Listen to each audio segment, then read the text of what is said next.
मुजफ्फरपुर जिला अधिकारी सुब्रत कुमार सेन ने मंगलवार को सदर अस्पताल का औचक निरीक्षण किया, जहां व्यवस्थाओं में भारी खामियां पाए जाने पर उन्होंने सख्त रुख अपनाया। निरीक्षण के दौरान अस्पताल परिसर में पत्र तत्र फैले कचरे और गंदगी को देखकर डीएम ने संबंधित सक्षम पदाधिकारी को जमकर फटकार लगाई। डीएम ने साफ शब्दों में कहा कि यह लापरवाही अधिकारियों की कार्यशैली पर सवाल उठाती है। उन्होंने निर्देश दिए कि अगर सही देखरेख होती तो ऐसी स्थिति पैदा नहीं होती। अस्पताल में निर्माण कार्य कर रही एजेंसी द्वारा भी कचरा कहीं भी फेंका जा रहा था, जिसे गाइडलाइन के खिलाफ मानते हुए डीएम ने तुरंत संबंधित अधिकारियों से स्पष्टीकरण मांगने के आदेश जारी किए। उन्होंने चेतावनी दी कि लापरवाही जारी रहने पर आर्थिक दंड भी लगाया जाएगा, जिससे अस्पताल प्रशासन में हड़कंप मच गया। निरीक्षण के क्रम में डीएम ने सर्जरी विभाग का भी दौरा किया। वहां भी कई खामियां मिलने के बाद उन्होंने अस्पताल अधीक्षक को आदेश दिया कि सर्जरी विभाग में तैनात चारों डॉक्टरों से स्पष्टीकरण मांगा जाए। संतोषजनक जवाब न मिलने पर पत्र गठित कर विभागीय कार्रवाई की अनुशंसा मुख्यालय को भेजने की भी बात कही गई है। पूरे अस्पताल का जायजा लेने के बाद डीएम ने हॉस्पिटल मैनेजर से भी जवाब तलब किया। इसके अलावा निरीक्षण के दौरान ओपीडी बिल्डिंग से एक कर्मी अनुपस्थित पाया गया, जिसका उस दिन का वेतन तत्काल प्रभाव से रोकने का आदेश दिया गया। डीएम सुब्रत कुमार सेन ने जोर देकर कहा कि सरकार द्वारा उपलब्ध कराई गई व्यवस्थाओं का धरातल पर पालन सुनिश्चित करना अधिकारियों की जिम्मेदारी है। इसमें किसी भी तरह की कोताही या लापरवाही बर्दाश्त नहीं की जाएगी और दोषियों के खिलाफ कड़ी कार्रवाई की जाएगी। सर, निरीक्षण किया गया हॉस्पिटल का, इस पर ये रूटीन जो है आज भ्रमण निरीक्षण जो आपको जो कहना है वो हम लोगों ने आज किया है और इसमें व्यवस्थाएं हम लोगों ने देखी हैं। 100 बेड का मॉडल हॉस्पिटल जो है वो इलेक्शन से जस्ट पहले इसका उद्घाटन हुआ था। उसमें सारी सुविधाएं लगातार जो है प्रदान करने की कोशिश अस्पताल प्रशासन के द्वारा की जा रही है, सुपरिटेंडेंट साहब के द्वारा और सिविल सर्जन साहब के द्वारा। कुछ व्यवस्थाएं जो अभी तक नहीं हो पाई हैं, उसमें जैसे ब्लड बैंक की बिल्डिंग जर्जर है तो उसको मैंने शिफ्ट करवाने के लिए बोला। उसको कुछ PMSICL को संभवतः काम भी करना होगा तो उसको शिफ्ट कराना है। प्लस जो रेडियोलॉजी वाला जो पूरा डिपार्टमेंट है, चाहे एक्सरे हो या CT स्कैन की सुविधा हो, ये भी अभी दूसरे बिल्डिंग में हो रही है। इसको भी अगर हम लोग वहाँ ले आएंगे तो उसमें भी मरीजों को सुविधा होगी। इसके अतिरिक्त मैंने ये भी कहा है सिविल सर्जन साहब को वो अपना ऑफिस इधर शिफ्ट करें। ऊपर बहुत सारे कमरे जो है जहाँ जो ड्रग इंस्पेक्टर्स हैं उनके लिए चैम्बर बना हुआ था, वो लोग अभी दूसरे बिल्डिंग में बैठ रहे हैं।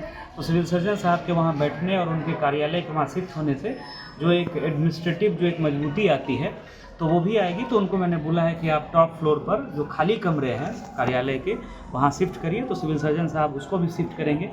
यहाँ 100 बेड का क्रिटिकल केयर यूनिट भी बन रहा है।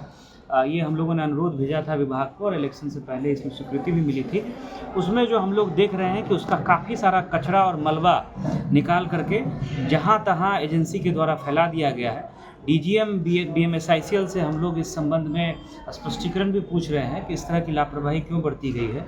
इसका तात्पर्य ये है कि उनके द्वारा या उनकी टीम के द्वारा इसका निरीक्षण नहीं किया गया है और जो भी गाइडलाइन है किसी भी वर्क प्लेस पर काम करने की उसकी अनदेखी की जा रही है एजेंसी के द्वारा। और आगे भी अगर एजेंसी के द्वारा ऐसा किया जाएगा तो फिर उसके ऊपर हम लोग हैवी फाइन भी लगाएंगे।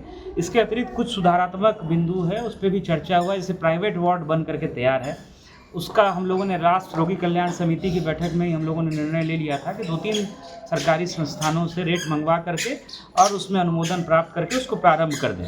तो वो कार्य अगले 1 महीने में हो जाए। उस संबंध में मैंने सिविल सर्जन साहब को और सुपरिटेंडेंट साहब को बताया है। सर्जरी जो डिपार्टमेंट है उसकी स्थिति बहुत ख़राब है। 4 सर्जन हैं और उसमें बिल्कुल जो है बहुत ही कम काम जो डॉक्टर्स हैं उनके द्वारा किया जाता है। और लास्ट निरीक्षण में भी मैंने ये पाया था कि जो एफिशिएंसी होनी चाहिए, जो रिज़ल्ट होना चाहिए वो सर्जरी डिपार्टमेंट से नहीं है। सुपरिटेंडेंट साहब को स्पष्टीकरण उन डॉक्टर से पूछने का निर्देश दिया गया है और अगर स्पष्टीकरण संतोषजनक नहीं पाया जाता है, सुधार नहीं होता है तो हम लोग प्रपत्र का गठित करके भी 1 महीने के बाद उन डॉक्टर्स के विरुद्ध भेजेंगे। इस संबंध में सिविल सर्जन साहब को और सुपरिटेंडेंट साहब को बता दिया गया है।